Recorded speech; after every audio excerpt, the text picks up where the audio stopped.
जय गुरुदेव। स्वामी जी महाराज के मुखार बिंदु से ये सत्संग के अमोलक वचन आप इसे ध्यान से सुने। जय गुरुदेव। वो तो मेरा काम है। तुम तो चिल्लाते जाओगे, बहुत से आते हैं बाबा जी हम आपका उपदेश नहीं सुनना चाहते। हमने कहा भाई बहुत अच्छी बात, हम उनसे बुरा कब मानते। चोर आओ, डकैत आओ, ये आओ, सब आ जाओ, बड़े ध्यान से मेरी बातों को तो वो तो लेके रख लेना। अब मैं कुछ आपको सुनाना चाहता हूं। वर्ण व्यवस्थाएं थी, उसका आपने उल्लंघन किया, उसको तोड़फोड़ दिया, उसको बिगाड़ दिया, नष्ट और भ्रष्ट कर दिया, तो आप सब के सब लोग रो रहे हैं। कोई ऐसा नहीं है कि जो नहीं रो रहा, सब रो रहे हैं। अगर कहोगे नहीं भाई धनी मानी हंस रहे ना, वो तुमसे ज्यादा रो रहे हैं, वो तुमसे भी ज्यादा भयंकर रो रहे। लेकिन तुम क्या कहते हो कि नहीं धनी हंस रहा।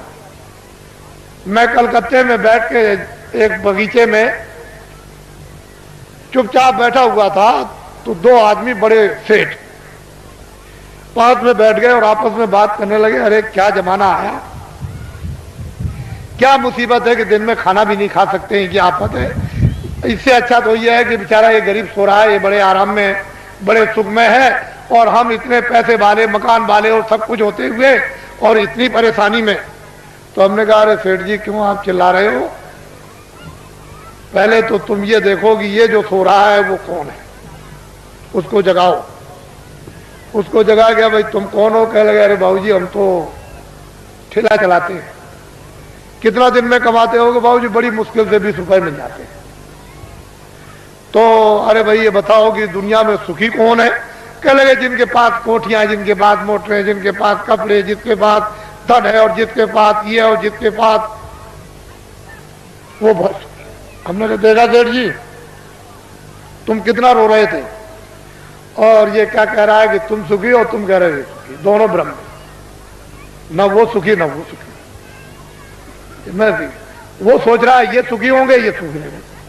वो जो जिनके पास कोठियां, उनको भी वो तो बाबा जी जानते, उनको कोई सुख नहीं। तब तो बाबा जी कहते हैं कि हमको कोई खरीद नहीं सकता। हिंदुस्तान में कोई पैदा ही नहीं हुआ कि बाबा जी को कोई अपने धन दौलत जवाहरात मकान और जमीन से खरीद ले। ये तो आप दिमाग से बात हमेशा निकाल देना, कोई हिंदुस्तान में बाबा जी को खरीद नहीं सकता। और बाबा जी इतने लक्ष्य के पक्के हैं कि मेरे पास बड़े बड़े नेता और लीडर और जो प्रधानमंत्री जो उनके लड़के चले गए वो भी मेरे पास पहुंचे और बड़ा उन्होंने लालच दिया। मैंने कहा इसका असर मेरे ऊपर में धूल के बराबर भी नहीं, लेकिन तुम देश का भला नहीं कर सकते। हम तुमको लिख करके देते हैं, आपके द्वारा देश का भला नहीं होगा। हम लिखते हैं आगे बड़ा आपके द्वारा नुकसान होगा देश का, और खूरेजी होगी देश की, और ये होगा और बर्बादी होगी और महंगाई होगा। सब जड़ दिया, और महात्माओं की बात नहीं मानोगे तो ये रास्ता खुदाली का नहीं, सब कुछ कह दिया। तो मतलब यह है कि बड़े लालच दिए जाते हैं। लोग सोचते होंगे कि शायद बाबा जी को कोई खरीद ले। यह तो अब मेरी बात बड़े ध्यान से यहां से आप शुरू करें। पहले तो ये आप बताइए कि आप किराए पर आए हो? ए बच्चियों मैं तुमको किराए पे लाया हूं? बोलो बच्चियों जोर से। कैसे को कह रहे नहीं। तो ये बताओ बच्चे बच्चियों मैंने कुछ तुमको रुपया बांटा है? कहते नहीं बांटा। अब एक बात तो आपकी है साथ में, मेरे पास तो कोई बच्चा है नहीं, मैं अकेला फकत हूं। अगर तुम्हारी दृष्टि से देखा जाए तो मेरे पास कोई बच्चा। अब ये बताओ जब मेरे पास कोई बच्चा नहीं और मैं तुमको कहता हूं कि तुम किराए के मकान में, तो क्या मैं अमृत के मकान में? मैं भी किराए के मकान में, आपको भी छोड़ना मुझे भी छोड़ना। तो जब मेरे पास बच्चा नहीं तो मोह किसका, लोभ किसका, झूठ किसका, वादा खिलाफी किसके लिए, चोरी किसके लिए, संग्रह किसके लिए? तो मैं ये समझता हूं कि ये जितने खड़े बैठे हैं बच्चे बच्चियां, ये सब मेरे बच्चे हैं। उस दृष्टि से, ज्ञान दृष्टि से तो सब आप मेरे बच्चे हैं, और संसार की दृष्टि से आप अपने माँ बाप के बच्चे हैं। बात समझ में आई? मोटी बात को समझ लीजिए आप, बाबा जी को तो कोई राष्ट्रपति और प्रधानमंत्री बनना नहीं है, न इसकी कोई ख्वाहिश है। अब समझ लो अच्छी तरह से आप, कहीं आप सोचने लगो कि नहीं बाबा जी को कोई ख्वाहिश हो। अरे हमको राष्ट्रपति की और प्रधानमंत्री की ख्वाहिश, हमारे पास तो जनता, इतनी जनता रहती है, और क्या है, जो झूठ बोला जाता, धोखा दिया जाता, बेईमानी की जाती, चोरी की जाती है, लोगों को सताया जाता, लोगों का धन इकट्ठा किया जाता, वो तो सब ये है, ये सब ये। तो ये भी आपको पता चल गया कि बाबा जी न प्रधानमंत्री बनते, न बनेंगे, न ख्वाहिश है, न इच्छा, न राशि। अब ये बातें बिल्कुल आपके सामने साफ हो गई। अब दूसरी बात तो अब कुछ नहीं, अब ये उत्तर प्रदेश में जो ये कहा गया है, अखबारों और रेडियो पर बड़ा जोरदार भाषण जोशीला दिया गया है, तो लोगों ने सोचा होगा कि अरे भाई बहुत अच्छा है, देश में बड़ी तकलीफ, सूखा और अकाल की आ गई, और बड़े लोग जो हमारे नेता और लीडर है बड़ा ध्यान रखते हैं, बड़ा ख्याल। असल में जब सत्याग्रह चल रहा था तो इन्हीं नेताओं और लीडरों को लोग क्या कहते थे, देवता है, देवता। अरे हिंदुस्तान के लोगों, जब देश में 30 साल सत्याग्रह चल रहा था, उस समय पर कहा गया था कि अपने देश का कपड़ा तुम कपास पैदा करो खेतों में, और उसका मोटा दरी के बराबर सूत बुनो, और उसका तुम कुर्ता बनो और पैजामा या धोती, और वो उसका नाम है खद्दड़, उसको तुम पहनो तो देश आजाद हो जाएगा। हमने 30 साल ये सुना, क्षमा कीजिएगा, माफ कीजिएगा, ये सब स्पीचें पूरी 30 साल सुनी और अंग्रेजों का राज होश में देखा। उनके कर्मचारी अधिकारी और उनके अगर कहीं कोई घटना हो जाए, कहीं पर कत्ल की घटना हो जाए, तो सारे जिले के अधिकारी टूट पड़े, मजाल है। लेकिन क्या है, 6 पैसे तोला चांदी मेरे सामने, शुद्ध प्योर, कहीं मिलावट का नाम निशान नहीं, 12 रुपए तोला सोना मेरे सामने बिकता था। 6 पैसे मजदूर को मजदूरी मिलती थी, और बेईमानी का नाम नहीं था, और पूरा गुजारा होता था मेरे सामने। 1 रुपए का 60 किलो चावल, 60 किलो गुड़ और 60 किलो चना बाजार में बिकता था, देहातों में तो छोड़ दीजिए। और सब लोग, ये इनकी व्यवस्थाएं बनाई हुई थी कि 1 इंच की भी जमीन किसी के पास नहीं है तो बड़ई तुम चले आओ खेत में, 1 बोझा बांध लो, लोहार बांध लो, धोबी बांध लो, ब्राह्मण बांध लो, जिसके पास जमीन नहीं खेत में आ जाओ, 1 गट्ठा बांध के, और 100 घर गांव में हुए तो 100 गट्ठे उसके 1 फसल पर हो गए। 2 फसलें होती थी 6 महीने के बाद। 100 गट्ठे धोबी, 100 गट्ठे बड़ई, 100 गट्ठे नाई, 100 गट्ठे ब्राह्मण, ये बांधते थे। और उस वक्त में 1 गट्ठा वो तो 200 गट्ठे हो गए एक के पास। क्या जरूरत है उसको खेती जोतने की और खेती रखने की, उसका तो पूरा। और ये हमारे छत्री और ब्राह्मण चुपचाप बच्चों को भेज दें, चले जाओ नाई के पास अनाज है, बड़ई के पास रखा हुआ, धीरे से सफाई पर ले आओ। और ये चुपचाप बेच करके बच्चों को अनाज रात को अंधेरे में, कि हम फसल आएगी घर में अब नहीं है तो जाओ ले आओ, और मैं ब्याज के सफाई पर दे देंगे। हमने देखा ब्याह शादी में ये छत्री और ये ब्राह्मण उन छोटे लोगों के काम, कपड़ा देना, ये देना, वो देना, अनाज देना, दूध देना, और फिर घी देना, लकड़ी देना, किसी तरह की छोटे को कोई तकलीफ नहीं हो पाती। हमने देखा कोई छोटों के साथ अन्याय तो कर ले, हम देखते थे। तो हमने देखा 30 साल सत्याग्रह देखा। क्षमा कीजिएगा, 48 में आजादी मिली, 5000 भी हिंदुस्तान में खद्दड़ पहनने वाले नहीं थे। समूचे हिंदुस्तान में पाकिस्तान को भी मिला दिया जाए, उसमें भी, और लंका को भी मिला दिया जाए, तो 5000 हिंदुस्तान में खद्दड़ पहनने वाले नहीं थे। जब ये कहा गया कि देश आजाद हो गया, खद्दड़ पहन लो, कह लगे हम नहीं पहनेंगे, अपने घर और मकान कौन जलवाएगा, कौन बर्बाद कराएगा, इतना खौफ था। और एक दिन की आवाज पर इन बच्चों ने 1 करोड़ ने टाट दी। चलो जंगलवासियों, चलो चलो जंगलवासियों, आप अपनी जगह पर रहो बच्चों, वहीं धीरज के साथ सब लोग उसी जगह बैठे रहो, अपनी अपनी जगह पर बैठे रहो।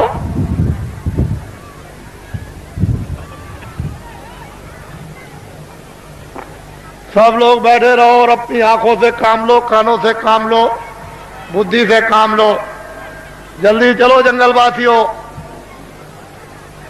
एक दफे सबके सब भगवान को के नाम को बोलो जोर से, जय गुरुदेव।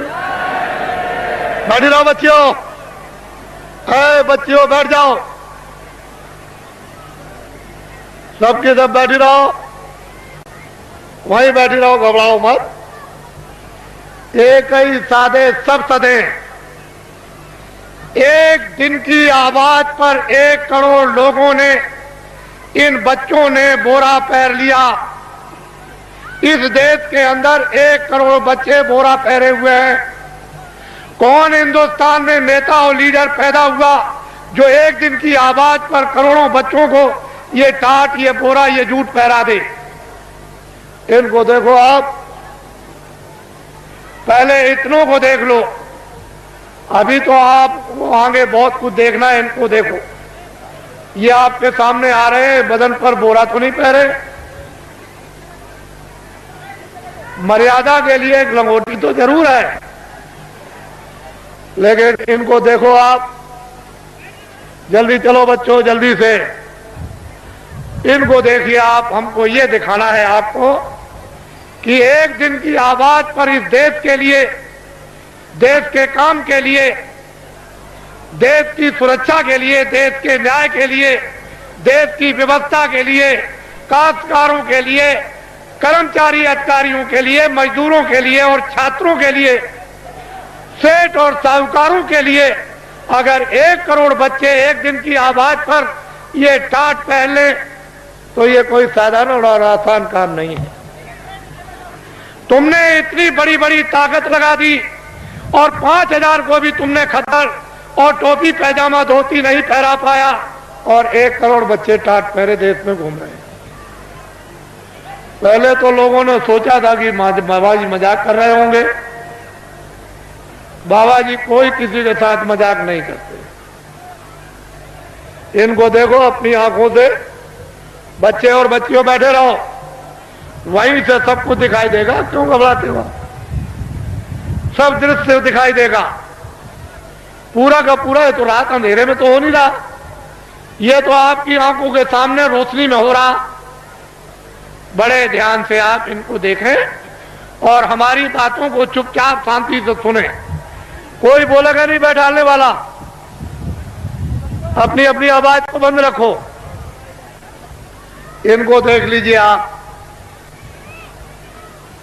फिर इस बात को बड़े ध्यान से सुने कि दिल्ली की लोकसभा में 1 साल का खर्चा, जो एमपी जो दिल्ली में उस पार्लियामेंट लोकसभा में बैठते हैं, साल भर का लोकसभा का केवल खर्चा 35 अरब का। कितने अरब का? जोर से बोलो। 35 अरब का।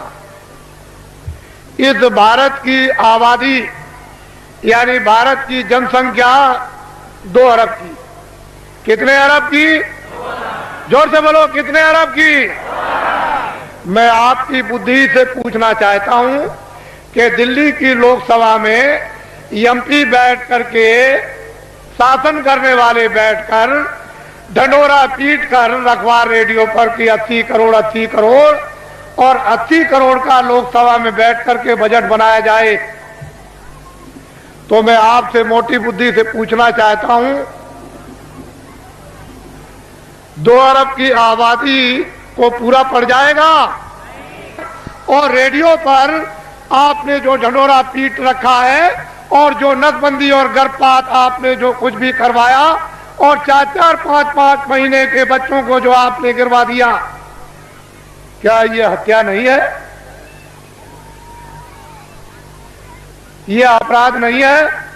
अंग्रेजों के राज में एक भी अगर गर्भपात गिराया जाता था और पता चल जाए अधिकारियों को, तो न्यायालयों में जाकर के उसको सजाए मौत। मौत की सजा होती थी। आए देशवासियों, क्या वो कोई कानून नहीं था? इतने आपने गर्भपात गिराए, इतनी नसबंदी कर्मचारी अधिकारियों की आपने इमरजेंसी में इनको पकड़कर, सेठ साहूकारों को, इन देवियों को और बच्चों को पकड़कर आपने इतना बड़ा, आपने जनसंख्या की कमी के लिए आपने जो काम किया, और इस समय पर 2 अरब की आबादी है। बोलिए आप फेल हो गए कि नहीं? बोलिए फेल हुए कि नहीं? हमने भी मेरठ देखा था 50 साल पहले, हमने भी दिल्ली 50 साल पहले देखी थी। एक मामूली सी दिल्ली थी, वो चांदनी चौक के इर्द गिर्द ही आबादी थी और बाकी दिल्ली में कुछ नहीं था। हमने अपने आंखों से देखा था। आज उस दिल्ली को देखिए तो एक जो दिल्ली से 30-40 किलो की मील की दूरी पर गांव भी होगा, वो भी शहर बस गया। हमने देखा था। आपने सबसे पहले आपने प्रजातंत्र में ये शासन करने वालों ने अपराध किया है कि इस जनता, प्रजातंत्र जनता के सामने आपने जनता की चोरी की, और ये अभी तक आपने नहीं बताया कि भारत की आबादी इतनी है। बोलिए अपराध है कि नहीं? बोलिए है अपराध। ये सबसे बड़ा अपराध भारतीय संविधान ये कहता है, बड़ा भारी अपराध है। जनता की प्रजातंत्र में चोरी नहीं करनी चाहिए, और आपने क्यों चोरी करके रखा इसको मैं बताना नहीं चाहता। मैं आपसे सबसे ये पूछना चाहूंगा, आप तो गृहस्थ आश्रम में बाल बच्चों में रहते हो, क्या आदमी अपनी स्त्री से कोई घर का या बाहर का राज छुपा सकता? कोई आपका गोपनीय भेद आपका यानी स्त्री से आप छुपा लेंगे? तो जब घर का और बाहर का कोई भेद स्त्री से नहीं छुप सकता है, तो क्या कोई फरिश्ते ऊपर से उतर आए? मान लो अगर कोई विदेशी देश का आदमी विदेशी देवी से, औरत से शादी करे, तो शायद हो सकता है कि वो बहुत बड़ा हो गया है, वो अपनी स्त्री से अपना राज छुपा लेगा? नहीं छुपाएगा। तो ये बताओ कि देश का आदमी विदेशी औरत से शादी चलते फिरते में करे, मंदिर भी ना हो और मस्जिद भी ना हो और मुल्ला भी ना हो और पंडित भी ना हो और दरिया का किनारा भी ना हो और कोई मंदिर और मठ भी ना हो, गिरजाघर भी ना हो, और चलते में अगर शादी कर ले तो उसको राजा बना दोगे? तो आपने ये सबसे बड़ी गलती क्यों की? भारत के प्रधानमंत्री ने विदेशी स्त्री से शादी की है और आपने ये अपराध क्यों किया कि उसको राजा बनाया? क्यों आपने ये अपराध कर डाला, ये बताइए। ये देश के लिए, जनता के लिए, ये अपने गौरव के लिए, अपनी जाति समाज के लिए ये क्या छोटा अपराध है? अब ये बताइए, जब आपने प्रधानमंत्री राजा बना दिया तो कोई गोपनीय अपनी स्त्री से राज छुपा सकता है? तो ये सिद्ध और साबित हो गया कि मंत्रालय का, फौज का और उनका, और जो योजना बनाते हैं, जो कमजोरियां हैं इस प्रजा की, इस जनता की, इस देश की, इस हथियारों की, उड़ने वाले हो, मारने वाले हो, जो कुछ भी फैक्ट्रियों का उत्पादन हो या संग्रह हो, वो सब विदेश में चला गया। मैं एक बात और आपको ये बताना चाहता हूं, उस समय पर ये राष्ट्रपति जो आए तब तो नहीं थे, लेकिन हमारे सरदार राष्ट्रपति थे जो रिटायर हो गए। उस समय पर यानी भारत की टकसाल करेंसी विदेशों में छपने के लिए दे दी गई।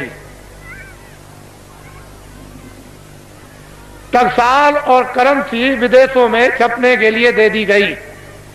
भारत का संविधान और भारत की नीति, आप एमएलए और एमपी और मतलब यह है कि जो भी संसद सदस्य हों वो राष्ट्रपति से शपथ ग्रहण करते हैं कि हम अपने भारत का, भारत की जनता का, भारत के विकास का और फौज का और फौज के सामान का हम कोई भी प्रतिज्ञा करते हैं, गोपनीय भेद किसी विदेशी को नहीं बताएंगे और अपनी करेंसी किसी विदेश में नहीं छपवाएंगे। फिर राष्ट्रपति न्यायाधीश जो मुख्य न्यायाधीश दिल्ली में रहते हैं सुप्रीम कोर्ट में, उनसे शपथ लेते हैं कि हम कोई भारत की जनता के खिलाफ यानी गोपनीय ऐसा राज ओपन नहीं करेंगे जिससे हमारे देश का और भारत की जनता का नुकसान हो जाए। और अगर आप ये गोपनीय राज भारत और भारत की जनता का, फौज और फौज के सामान का अगर आपने ओपन कर दिया तो संविधान का अपराध आप लोगों को लग गया। वो करेंसी टकसाल विदेशों में छपने लगी।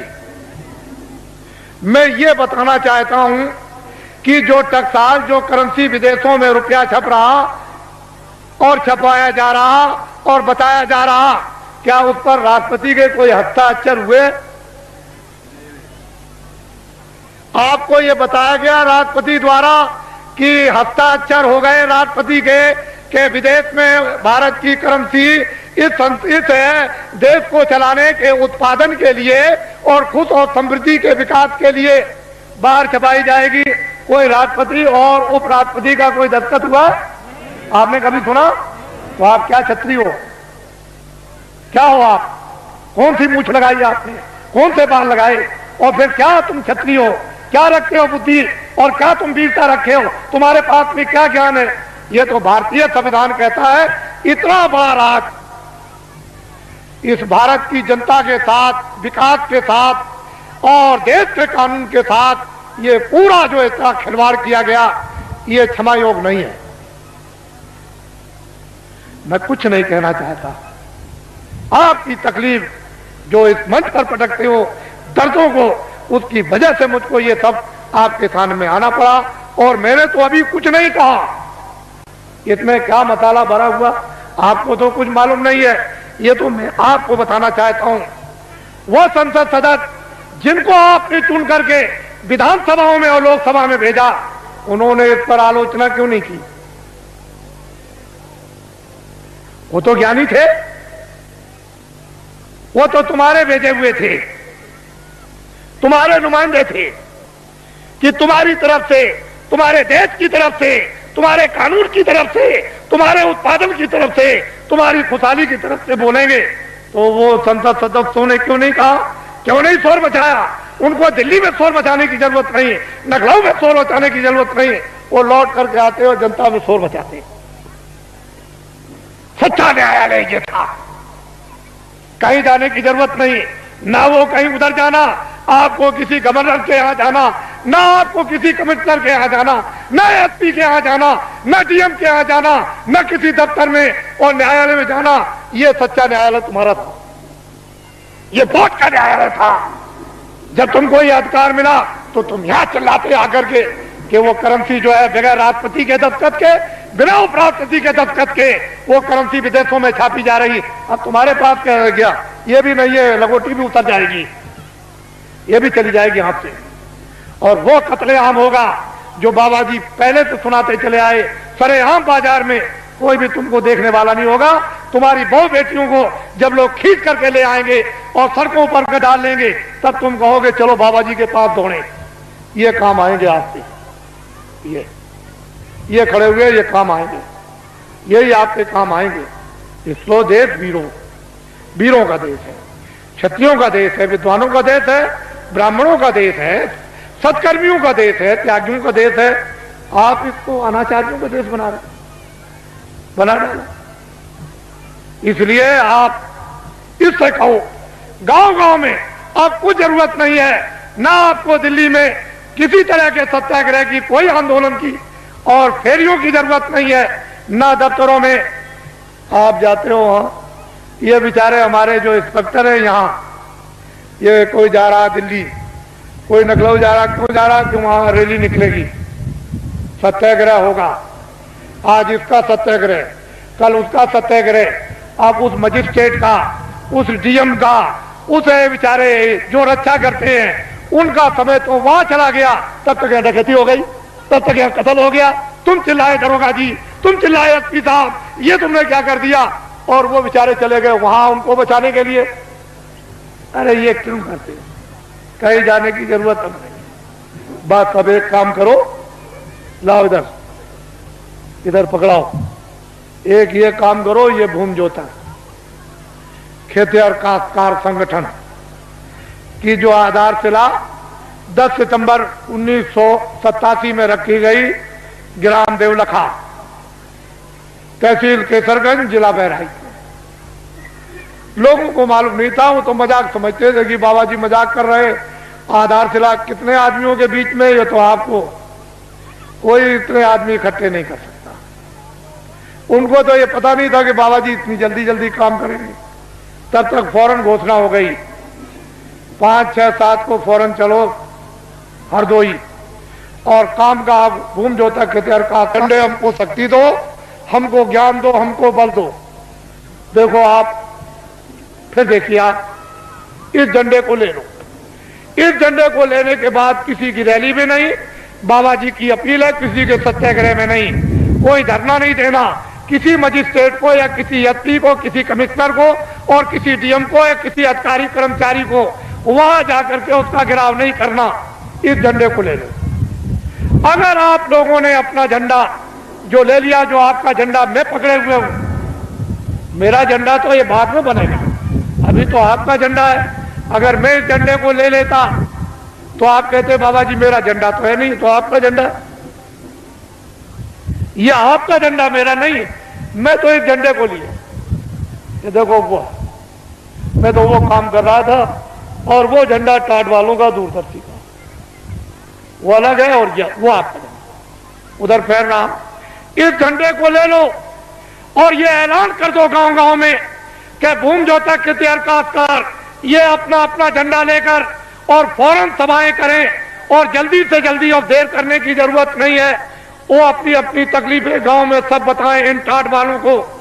जो भी आपको पर्चे मिल जाए प्रस्ताव के, उसमें ट्रैक्टर का कर्जा, ट्यूबवेल का कर्जा, नाली का कर्जा, कुएं का कर्जा, इंजन का कर्जा, मेड़ का कर्जा, भैंस का कर्जा, बैल का, घोड़े का, गधे का, बकरी का, सुअर का और हलों का और यंत्रों का और खाद और गैबर गोश्त का और खादों का और बीजों का, जितना भी कर्जा 40 सालों का सरकारी रदा तुम दे सकते हो कि नहीं दे सकते हो, वो झंडे लेकर के तुम बखात करो और अपनी चीज को पटको जल्दी से और ये कहो कि झंडे अब हम इस योग नहीं रह गए, हम में ये समर्थता नहीं रह गई, अब हमारा 40 सालों का सरकारी जितना भी कर्जा है वो मैं ब्याज के माफ हो जाना चाहिए।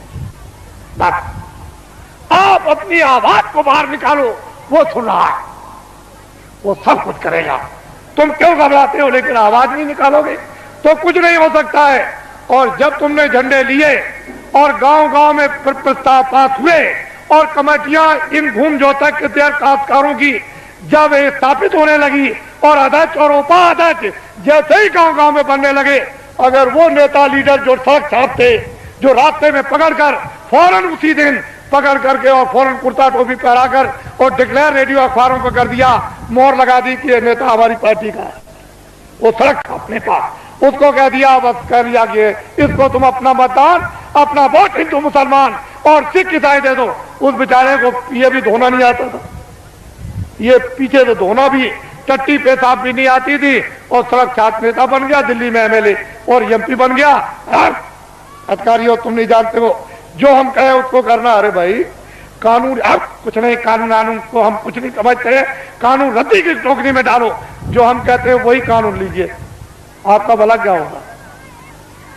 जब वो कहते हैं कि हम कहते हैं वो करो, कानून को रद्दी की टोकरी में डाल दो। ये सब अधिकारियों कर्मचारियों को पता है कि मेरे साथ जो सलूक किया जा रहा है, मैं बाबा जी सब जानते हैं। ये सड़क छाप नेता बन गए और ये सड़क छाप नेता जो सड़क पर बन करके फौरन उनको मोहर लगाकर और आपसे वो वोट दिलवा दिया। अगर आपने झंडा बाबा जी की अपील पर पकड़ लिया, ये नर नारी बच्चे और बच्चियों ने, ये सब के सब पार्टियों के लोग अपने अपने झंडों को ऐसे फेंक देंगे और सब तुम्हारे झंडे के नीचे आ जाएंगे। अगर ना आ जाए तो इस बाबा जी को बाबा जी आप मत बोलिए, फिर समस्या का समाधान होगा कि नहीं? अब ये बताइए आप। मैं ये चाहता हूं कि ये भारत जो दिल्ली जो सत्ता है, जिसको आप सत्ता कहते हैं, हम तो चाहते हैं ये पकड़ लें और एक बार ये जो आपके सामने खड़े हैं ये आपको सत्ता दे दें, फिर इनसे हम क्या काम लेंगे तो शंकराचार्य जाने या राम जाने, या मतलब यह है कि वो कृष्ण के वो ऋषि मुनि जाने, लेकिन एक बार इन आपको जब सत्ता दे दें तो फिर आप सत्ता लेकर के फिर से नव निर्माण कर दिया जाए नए ढंग से और व्यवस्था आपके सुपुर्द कर दी जाए। फिर आप कोई भी गलती करे कभी भी कान पकड़ के बाहर, अभी गलती करेगा तो निकाल सकते हो? बोलो निकाल दोगे एमपी को? बोलो किसी मिनिस्टर को निकाल दोगे? नहीं निकाल दोगे। तो तुम्हारा अधिकारी क्या रह गया? जिस आदमी को वोट देने का अधिकार उसको पूरा पूरा राइट उसको निकालने का भी है, ये आपको मिलना चाहिए। ये नहीं मिलेगा आप कैसे? सामाजिक अधिकार ये सबको था कि समाज में न्याय के अधिकार सबको गांव गांव में थे और सब बिना पैसे के न्याय गांव गांव में होते थे। वो अपने बच्चे को भी नहीं छोड़ते थे न्याय करने वाले, उनको भी सजा देते कि तूने गलती किया, 5 रुपए का प्रसाद ला करके वो बांट दे और माफी मांग कान पकड़ के वो अपने बच्चों से भी माफी मंगवाते थे। तो आपके पास क्या कुछ है? इसलिए गांव गांव में तो पहले भूमि जोतक खेतिहर काश्तकारों की सभाएं, फिर उसका अर्थ और मतलब, फिर उसके बाद उसका प्रस्ताव कामों का, उसके बाद है फिर उसका चुनाव। और जल्दी से जल्दी देर करने की जरूरत नहीं है, जल्दी करो। जितनी जल्दी तुम करोगे, अब तो रास्ता निकल आया, जितनी जल्दी करो उतनी काम आपका हो जाए। कुछ आप करो, कुछ मैं मेहनत करूं और कुछ इसलिए मेहनत करा दूं और भगवान की कृपा हो जाए, जल्दी काम हो जाए। आपको तो चाहिए कर्मचारियों, अधिकारियों, सेठ और साहूकारों सबके हितों, जनहितों के लिए ये बाबा जी ने पूर्ण रूप से योजना बना ली। हमको तो कुछ नहीं करना, हमको तो ये टाट की लंगोटी भी उतरवा के फेंकवा देना। और दिल्ली की जिस पार्लियामेंट में 35 अरब रुपया साल में खर्चा होता है, उस पार्लियामेंट को उठा करके और जंगल में फूस की पार्लियामेंट बनवा करके और साल में 10 ही करोड़ खर्चा हो। और इन लंगोटी के या गैर लंगोटी के द्वारा देश का एक बार संचालन करा दिया जाए और दुनिया को यह दिखा दिया जाए, ये हिंदुस्तान की बात नहीं, दुनिया को यह दिखा दिया जाए कि 40 वर्षों का हिंदुस्तान का सरकारी कर्जा लदा हुआ भूमि जोतक खेतिहर काश्तकारों पर वो माफ, और कर्मचारी अधिकारियों को जितना वेतन यानी छोटे से छोटा और बड़े से बड़ा 10,000 वो, और सेठ और साहूकारों की जो काली ब्लैक मनी है वो सब की सब बिना अपराध और बिना किसी टैक्स के ये सब की सब व्हाइट करवा दी जाएगी। और इस पर कोई किसी तरह का आपको लाइसेंस नहीं लेना है, सब लाइसेंस यानी फ्री कर दिए जाएंगे और सबको छोटे बड़े कारखाना लगाने का इनको अधिकार दे दिया जाएगा कि तुम छोटा से छोटा बड़े से बड़ा कारखाना लगा दो। आपको ये क्या मालूम, ये तो संकेत है, ये झंडा आपको पकड़ना है। इसलिए अब आप तैयारी करो कि आपने गलती की है, आपने अपराध किया है। एक तो वास्तव में मानवता का, इंसानियत का अपराध, फिर विधान का अपराध, फिर ईश्वर की तरफ से, फिर ऋषि मुनि महात्मा रामायण गीता की तरफ से, आप कुरान की तरफ से गुनहगार। अब गुनाह आपका कब जाएगा? ये जो आपकी दौलत को लोगों ने पनडुब्बियों में, तोपों में, हवाई जहाजों में, इसमें सामान के लाने, सामान के ले जाने में, हीरे जवाहरात की खदानों में इकट्ठा करने में, और फिर ये योजनाओं के बनाने में, और बाहर से जो कर्जा ले आए उसमें से 75% ये सब खा गए विदेशी बैंकों में।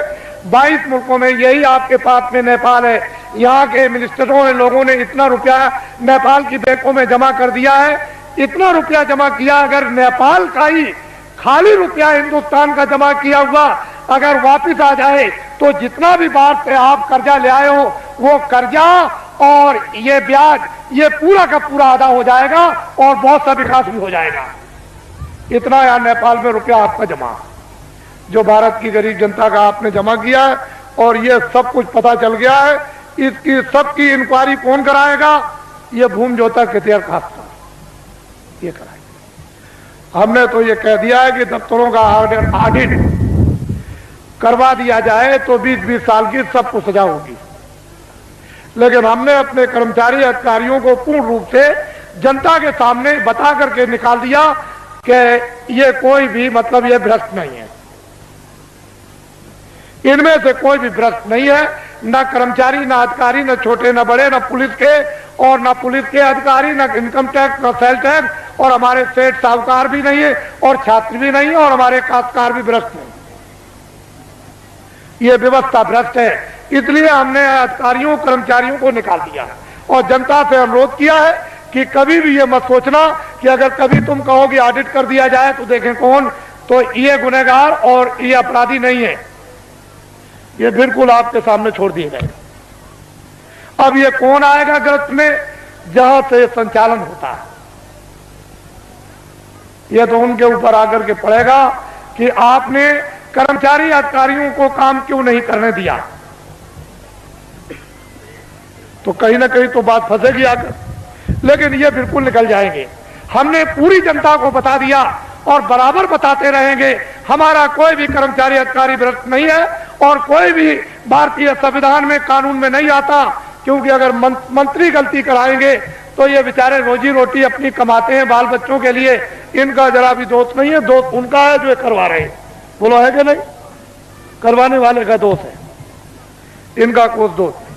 अगर इनके पास जमीन होती और जागीर होती तो इनसे कह देता कि नौकरी छोड़ दो, लेकिन अब जमीन और जागीर नहीं है तो मैं कह भी नहीं सकता, फिर नहीं कह सकता, इसलिए कोई दोषी नहीं है। आप इस पर गंभीरता से आप विचार करो। अब आइए एक आपको पहले एक कहानी सुना दे। एक राजा का राज था, राजा के राज में प्रजा बड़ी सुखी थी। अपनी जगह बैठे रहो बच्चों, राजा अभी बैठे रहो, देर लगेगी, अभी बैठे रहो, देर लगेगी। राजा के राज में प्रजा, अभी सब चीजें देखो, अभी देर है। राजा के राज में प्रजा बड़ी दुखी थी, सुखी थी, हर तरह से संपन्न थी, न्याय से, खुशहाली से, समृद्धि से, सोने से, चांदी से, कपड़ों से, अन्न से, व्यवहार से, उठने से, बैठने से, सेवा से, मोहब्बत प्यार से, सबसे सुखी थी। 2 बच्चे थे, राजा ने अपने बच्चों को महात्माओं के आश्रम में पढ़ने के लिए भेज दिया। अकस्मात कोई सहयोग की बात, अकस्मात राजा का देहांत हो गया। प्रजा बहुत रोई, मेरा धर्मात्मा, मेरा बड़ा पुण्यात्मा, मेरा राजा बड़ा अच्छा राजा हमारा चला गया, अब हमारी देखभाल कौन करेगा। तो लड़कों को बुलवाया विद्वानों ने कि भाई बिना राज के राज तो ठीक नहीं है, तो इसलिए एक काम करो कि अब भाई ये तो स्थान ग्रहण कर लो। तो जो बड़ा बच्चा था उसको बैठाया कि अब तुम राजा बन जाओ, ये तुम्हारी प्रजा और तुम राजा हो जाओ। राज तिलक कर दिया, गद्दी पे बैठा दिया और सुना दिया प्रजा को ये राजा हो गया और तुम्हारी अब देखभाल करेगा। उस बेचारे को अनुभव तो कुछ था नहीं पूरा, क्योंकि अब महात्माओं के आश्रम में जब गए थे तो पढ़ा तो नहीं। बस थोड़े दिनों के बाद प्रजा दुखी रहने लगी, प्रजा में गड़बड़ी होने लगी, प्रजा रोने और चिल्लाने लगी। राजा बहुत कुछ सोचे कि मैं क्या करूं, मैं बहुत उपाय करता हूं लेकिन प्रजा को कोई सुख नहीं मिल रहा। तो होते होते प्रजा चिल्ला पड़ी, राजा खराब है, राजा खराब है, राजा खराब है। किसी ने कहा कि अरे भाई आपकी सारी प्रजा कह रही राजा खराब, एक महात्मा जी पहाड़िया पर रहते हैं, तो तुम चले जाओ और जाकर के उनसे प्रार्थना करो कि हमारे राज पर संकट आ गया, तो इस संकट को किसी तरह से कृपा करके दूर कर दीजिए। राजा गया, बेचारा गया पहाड़िया पर, देखा वहां महात्मा, उनको प्रणाम किया और कहा कि राजन तुम अब कैसे आए, इतनी देर तुमने कैसे की। कह लगे महाराज मुझे तो मालूम था नहीं कि इस पहाड़िया पर कोई महात्मा रहते हैं कि तुम्हारे राज में, तुमको ये नहीं मालूम कि महात्मा रहते कि नहीं रहते, फिर तुम्हारा राज कैसा। चले महाराज बड़ा संकट आया है, कृपा कर दीजिए हमारा संकट प्रजा का चला जाए। और सारी प्रजा रो रही, तो उन्होंने कहा अच्छा एक काम करो,